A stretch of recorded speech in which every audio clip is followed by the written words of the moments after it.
जय हिंद, वंदे मातरम। साथियों, मद्यनिषेध सिपाही की परीक्षा के लिए आज जीव विज्ञान के 120 अति महत्वपूर्ण प्रश्नों को लेकर आए हैं।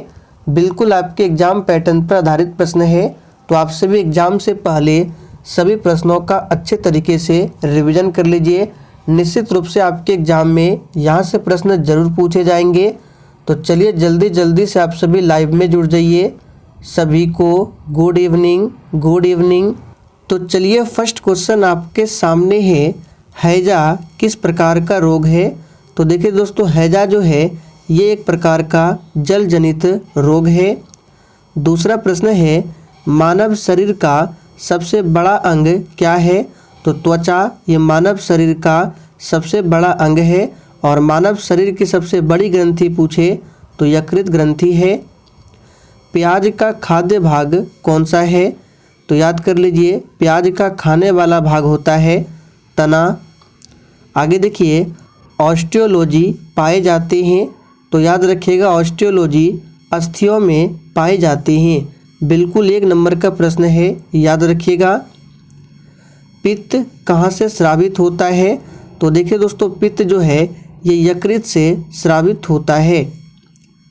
मलेरिया रोग पैदा होने का कारण क्या है। तो याद कर लीजिए, मलेरिया जो होता है ये प्रोटोजोआ के कारण होता है। अब यहाँ से पूछा जा सकता है कौन सा प्रोटोजोआ। तो याद रखिएगा, प्लाज्मोडियम नाम का प्रोटोजोआ। जूट के रेशे पौधे के किस भाग से प्राप्त किए जाते हैं। तो देखिए दोस्तों, जूट का जो रेशा होता है ये पौधे के तना भाग से प्राप्त किया जाता है, ध्यान रखेंगे। इंसुलिन का आविष्कार किसने किया था। तो देखिए, इंसुलिन का आविष्कार किया था बेंटिंग एवं बेस्ट ने। और इंसुलिन की कमी से कौन सी बीमारी होती है।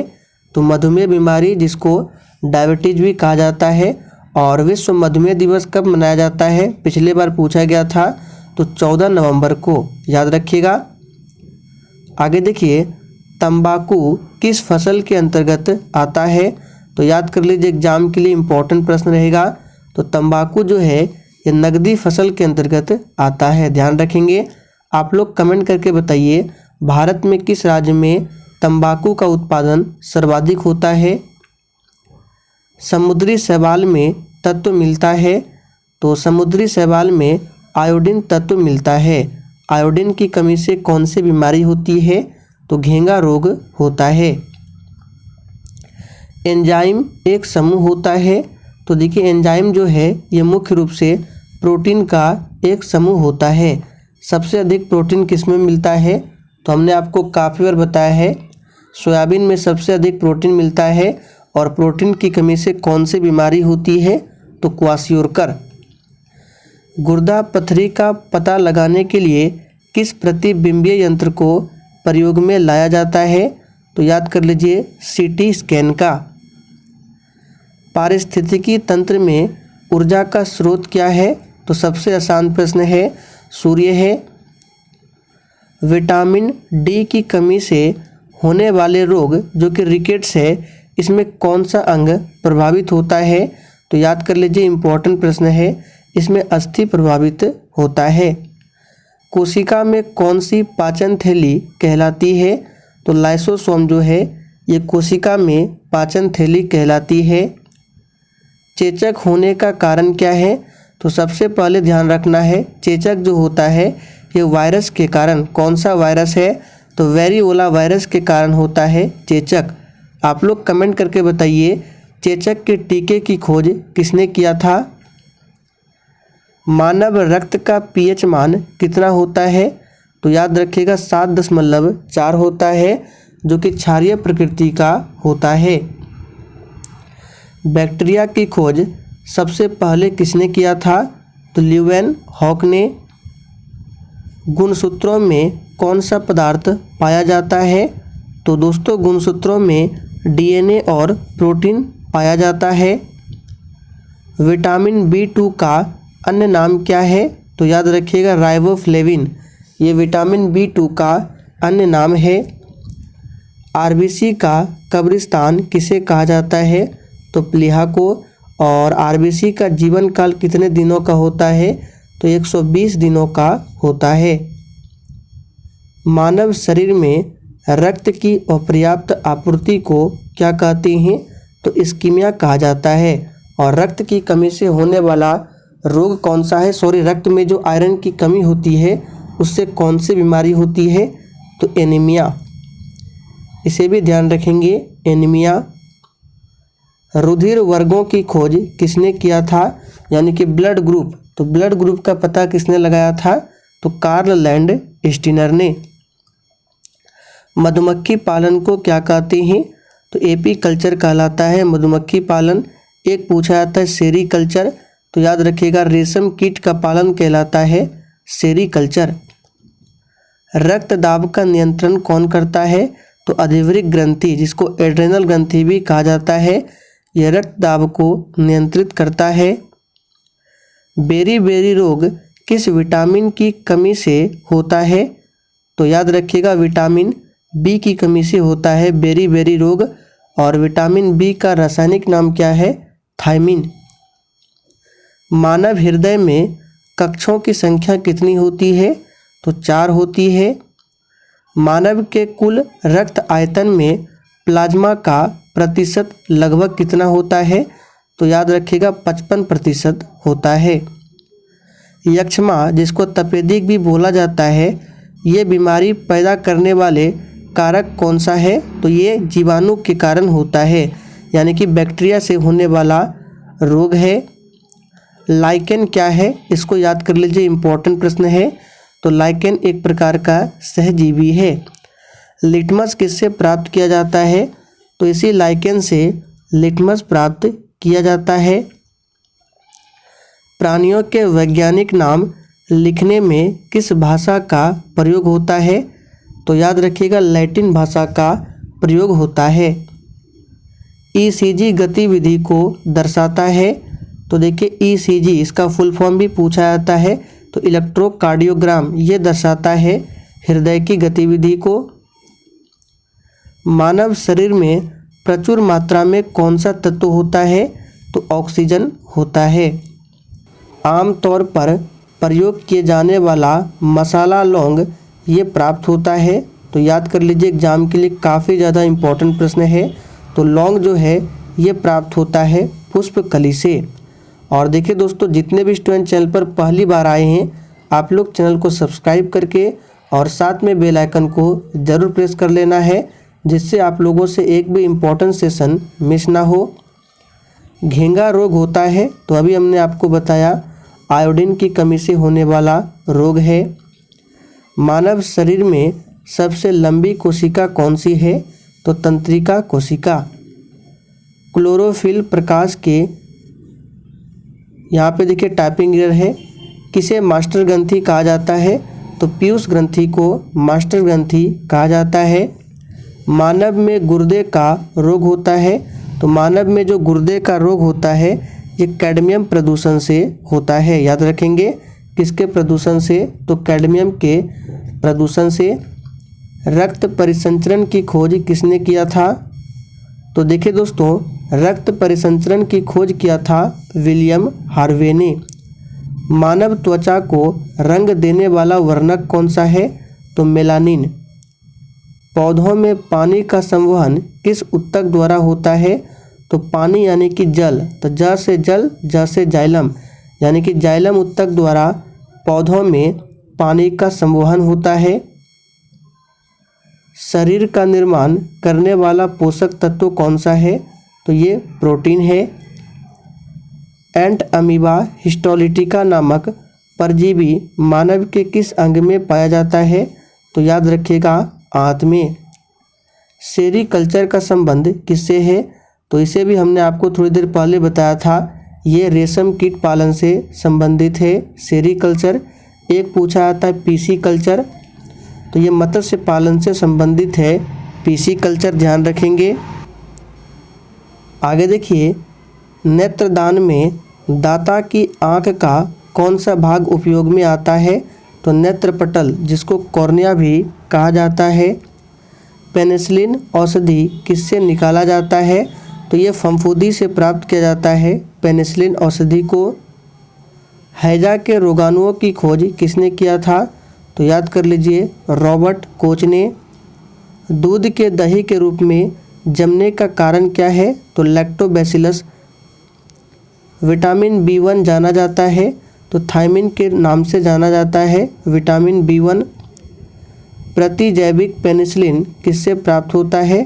तो याद रखिएगा कवक, जिसको बोला जाता है फंगस या फफूंदी। अभी हम लोगों ने यहाँ पे देखिए क्या देखा, फफूंदी, तो एक ही बात है, फफूंदी, कवक या फंगस।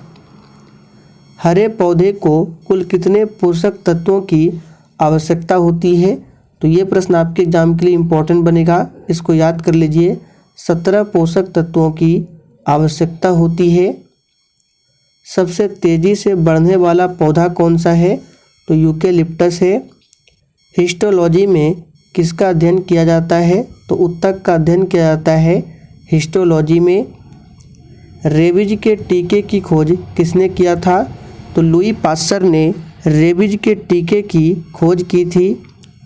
अफीम पौधे के किस भाग से बनाया जाता है? तो याद कर लीजिए अफीम जो है ये पौधे के फूल से प्राप्त किया जाता है। डिप्थीरिया बीमारी प्रभावित करता है, तो इसे भी याद कर लेंगे, ये बीमारी गले को प्रभावित करती है। भोजन का पाचन मुख्यतः किस अंग से शुरू होता है? तो भोजन का पाचन जो होता है ये मुख से ही प्रारंभ हो जाता है। पौधे में श्वसन का, यहाँ पे श्वसन नहीं श्वसन, पौधे में श्वसन का एक प्रमुख अंग क्या है? तो पत्तियां है। बच्चों में रिकेट्स किसकी कमी के कारण होता है? तो विटामिन डी की कमी के कारण। और विटामिन डी का रासायनिक नाम क्या है? तो कैल्सीफेरॉल। रिकेट्स इसको सूखा रोग भी कहा जाता है। मछली का लीवर तेल भरपूर होता है, तो विटामिन डी से। रक्त में लाल रंग किसके कारण होता है? तो ये हीमोग्लोबिन के कारण होता है। बांस एक प्रकार का पौधा है, तो याद रखिएगा ये घास कुल का पौधा है। दांत से खून का गिरना किस विटामिन की कमी के कारण होता है? तो ये विटामिन सी की कमी से होता है। इसका रासायनिक नाम एस्कॉर्बिक एसिड होता है। टिटेनस रोग किसके संक्रमण के कारण होता है? तो बैक्टीरिया के संक्रमण के कारण से होता है टिटेनस रोग। शरीर में एनीमिया रोग किसकी कमी से उत्पन्न होता है? तो आयरन की कमी से। टिटेनस रोग किसके संक्रमण के कारण होता है? तो ये रिपीट हो गया है, बैक्टीरिया। होमो सैपियंस वैज्ञानिक नाम है, तो ये मनुष्य का वैज्ञानिक नाम है होमो सैपियंस। सबसे बड़ा जीवित पक्षी है, तो शुतुरमुर्ग सबसे बड़ा जीवित पक्षी है। धातु जो इटाई रोग पैदा करती है, तो ये है कैडमियम। कैडमियम के प्रदूषण के कारण इटाई रोग होता है। और एक मिनी माता पूछा जाता है, तो पारा के प्रदूषण से होता है मिनी माता। डिप्थीरिया किस प्रकार का रोग है? तो ये एक प्रकार का संक्रामक रोग है और डिप्थीरिया से गला प्रभावित होता है। श्वसन प्रक्रिया में क्या मुक्त होती है? तो इसमें ऊर्जा मुक्त होता है श्वसन प्रक्रिया में। हीमोग्लोबिन पाई जाती है, तो आरबीसी में हीमोग्लोबिन पाई जाती है। शर्करा को यकृत बदल देती है, तो ग्लाइकोज में बदल देती है शर्करा को यकृत। मानव शरीर में वसा जमा होती है, तो ऊतक में, याद रखेंगे। चमगादड़ में पाया जाता है, तो याद रखिएगा प्रासरव यानी अल्ट्रासोनिक ध्वनि तंत्र पाया जाता है चमगादड़ में। ऑन्कोलॉजी किसके अध्ययन से संबंधित है? तो याद कर लीजिए एग्जाम के लिए इम्पोर्टेंट है, कैंसर के अध्ययन से संबंधित है ऑन्कोलॉजी। पेचिश रोग के लिए उत्तरदायी प्रोटोजोआ क्या है? मनुष्य शरीर की सबसे लंबी हड्डी का नाम क्या है? तो याद रखिएगा सबसे लंबी हड्डी है फीमर, जो कि जांघ में पाई जाती है सबसे लंबी हड्डी। और सबसे छोटी हड्डी कान में पाई जाती है। रक्त में प्रतिस्पंदन पदार्थ क्या है? तो ये हिफेरिन है। सपाट अस्थियां कहाँ होती है? खोपड़ी में। कान में कितनी हड्डियां होती है? 6 हड्डियां होती है। आगे देखिए, एक समान नेत्र के लिए स्पष्ट दृष्टि की न्यूनतम दूरी क्या है? तो 25 सेंटीमीटर। पेसमेकर का कार्य क्या है? तो दिल की धड़कन बनाए रखना पेसमेकर का कार्य है। टमाटर का रंग पकने पर लाल होता है किसके कारण? तो ये लाइकोपीन के कारण होता है। और टमाटर में मुख्य रूप से कौन सा अम्ल होता है? तो ऑक्जेलिक अम्ल। मानव शरीर का कौन सा भाग टाइफाइड से मुख्य रूप से प्रभावित होता है? तो टाइफाइड से प्रभावित होता है आंत। याद रखेंगे। आप लोग कमेंट करके बताइए, मलेरिया रोग होने से शरीर का कौन सा अंग प्रभावित होता है? डायबिटीज का कारण क्या है, यानी कि मधुमेह? तो इंसुलिन की कमी से। खून को बहने से रोकने में कौन भाग लेता है? तो विटामिन के। याद रखिएगा, इसका रासायनिक नाम है फिलोक्विनोन।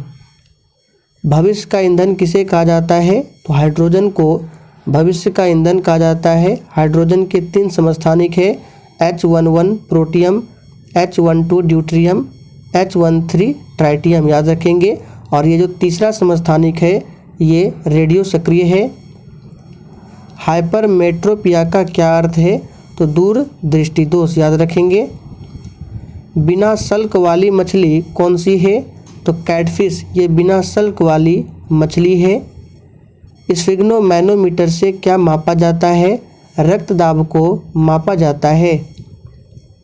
दूध खट्टा होता है तो बैक्टीरिया के द्वारा। और दूध की शुद्धता को किससे मापी जाती है? तो लैक्टोमीटर से। विश्व का सबसे बड़ा जहरीला सांप माना जाता है? तो रसल्स वाइपर को माना जाता है। एपिडर्मिक रोग किससे संबंधित है? तो ये स्किन से संबंधित है। प्रोटीन की कमी से कौन सी बीमारी होती है? तो क्वाशियोरकर बीमारी होती है प्रोटीन की कमी से। आधुनिक रसायन शास्त्र का जनक किसे कहा जाता है? तो लेवोजियर को ध्यान रखेंगे। एक तत्व में इलेक्ट्रॉन और न्यूट्रॉन की संख्या क्रमशः 18 और 20 है, तो इस तत्व की द्रव्यमान संख्या क्या होगी? तो याद रखिएगा 38। पानी का पीएच मान कितना होता है? तो पानी का पीएच मान 7 होता है और ये उदासीन होता है। गैस वेल्डिंग में प्रयोग होने वाली गैस कौन सी है? तो ऑक्सीजन के साथ इसमें एसिटिलीन गैस का प्रयोग किया जाता है गैस वेल्डिंग में। और देखिए, हम लोग बायोलॉजी के प्रश्न कर रहे थे, लेकिन बीच में यहाँ पर कुछ क्वेश्चंस फिजिक्स के डाल दिए गए हैं, तो कोई बात नहीं, चलिए इसको भी देख लेते हैं। गैल्वेनाइज्ड लोहे के पाइप पर परत होती है तो जस्ता की परत होती है। नीला थोथा रासायनिक रूप से क्या है? तो कॉपर सल्फेट। एक हाइड्रोकार्बन जिसमें कार्बन के 2 परमाणु द्विबंध यानी द्विआबंध द्वारा जुड़े होते हैं क्या कहलाता है? तो एल्किन कहलाता है। सिरके का रासायनिक नाम क्या है? तो एसिटिक अम्ल। ये सिरके का रासायनिक नाम है। कार के बैटरी में प्रयोग होने वाला अम्ल कौन सा है?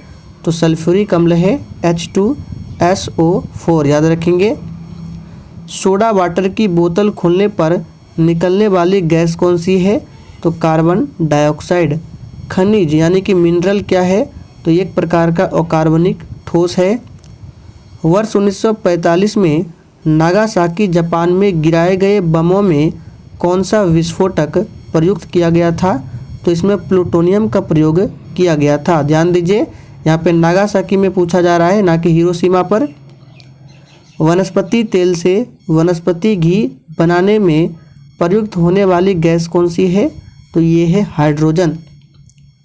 खाने का नमक किससे बनता है? तो मजबूत अम्ल और मजबूत क्षार। यहाँ पे अम्ल कर लेंगे।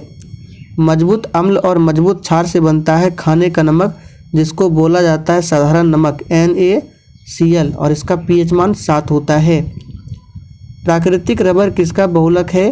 तो ये आइसोप्रीन का बहुलक है। शुष्क बर्फ क्या है? ये प्रश्न काफ़ी बार एग्जाम में पूछा गया है। तो ठोस कार्बन डाइऑक्साइड को ही शुष्क बर्फ कहा जाता है। कौन सा धातु सामान्य ताप पर द्रव अवस्था में होता है? तो ये पारा है। और अधातु में पूछे तो ब्रोमीन। स्टील को कठोरता प्रदान करने के लिए बढ़ाई जाती है, तो उसमें कार्बन की मात्रा को बढ़ाई जाती है स्टील को कठोरता प्रदान करने के लिए। किस खनिज से रेडियम प्राप्त किया जाता है? तो पिच ब्लेंड से प्राप्त किया जाता है। सोने को घोला जा सकता है? तो देखिए सोने को घोला जाता है एक्वा रेजिया में, और एक्वा रेजिया में सल्फ्यूरिक और नाइट्रिक एसिड का मिश्रण होता है।